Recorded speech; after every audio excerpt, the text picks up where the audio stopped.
Hi everybody, my name is Cecilia and I'm going to show you how I use the snowman sticker to align my embroidery designs in my Baby Lock Venture 10 needle embroidery machine. So the first thing I have here is my design, which I've printed and I've already sent it to my machine. I have a piece of fabric. You may be doing a towel, a bib, a shirt. I have a little stabilizer. I have a ruler, a pencil, a water-soluble marker, a little bit of painter's tape, and of course my mighty hoops. So the first thing I'm going to do is use the ruler and the pencil to make sure that I can see these vertical and horizontal marks on my design. So I just line up the ruler with the marks and just extend those center lines out there so that you'll be able to see where you want the sticker to go. I'm a little bit off. Now, to place the sticker, you're just going to peel it away and from the backing and place it on your design. Now, some people might think, oh, you're wasting them, but they come like 500 to a pack. I'd rather do this, and I may reuse this design, so I can just hang on to this if I wanted to. So now that that's on there, I'm going to set that aside, and I'm going to use the grid on my board to make a couple of marks on this fabric, but you may need to use a ruler. I know this is an 11-inch square, so I'm just going to mark the center here, here, here, and here. Now, if you needed to do this on a bib, you could press a crease into it. Both directions, and you'd be able to find the center. You could use pins to mark the center. I'm just going to do that, and I'm going to lay my design on here and make sure that it's lined up, and I can see that that's on that 5.5-inch mark, and I'm going to use a little bit of masking of this painter's tape to tape it down. Just two pieces will be enough for this.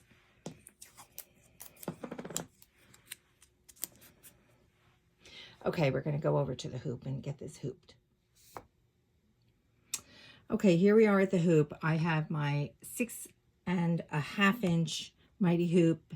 I fitted it onto the Freestyle adjustable fixture on the Freestyle mounting base, and I'm going to put the stabilizer on here. I just want to point out too that I use these little marks. If you can see them, you can use these to line things up.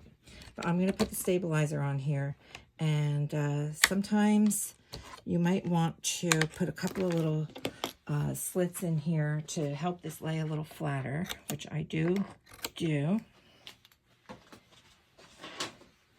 And that will just help that lay nice and flat. And then I am deliberately going to hoop this a little bit askew, a little bit crooked, just so you can see when we go to the machine how this will hoop, how this will adjust the design so it fits inside your hoop. Another very important point is to make sure when you're hooping that you have enough room all the way around your design. I like to make sure there's at least 1/2 to 3/4 of an inch clearance between the edge of your hoop and your design. So there we are all hooped, and we're going to take it over to the machine. Here I've put the hoop with the paper design still taped down on the machine, and we're going to focus on the screen now. So the first thing we want to do, of course, is pull up our design. And here we go.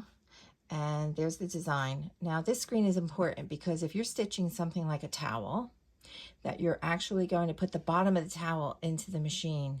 So your design is actually going to be upside down. This is the screen in which you want to rotate that design. If you wait to rotate it later, when you use the snowman, it's just going to bounce it right back to straight up. So this is the screen in which you would want to rotate anything that you're going to stitch upside down. But we're not rotating anything, so we're going to hit edit end. And this is the screen where we're going to use the snowman, and we're also going to use this camera feature to double check the needle position. So the first thing we're going to do is the snowman. So we hit that, and if you've made any changes to that, such as rotating it, like I talked about, or if you angled it or anything, it's going to bounce it back to its original position. So here we go. It's going to move. It's going to find the snowman.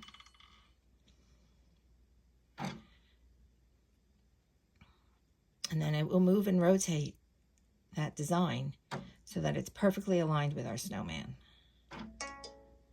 So here you see how it changed the angle. So now it's perfectly aligned on our fabric, even though our fabric is hooped crooked. So we're going to say okay.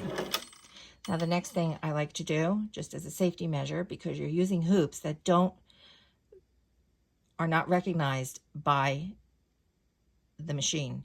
So I like to use this needle position mark button, and I only focus over here, and this will show you. I turn on this camera right here, the little machine camera.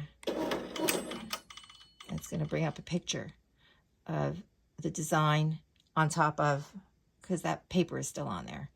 So if you hit the bottom, it's going to go to the bottom, and you'll see the edge of the hoop right here and show you how much clearance you have. That's plenty.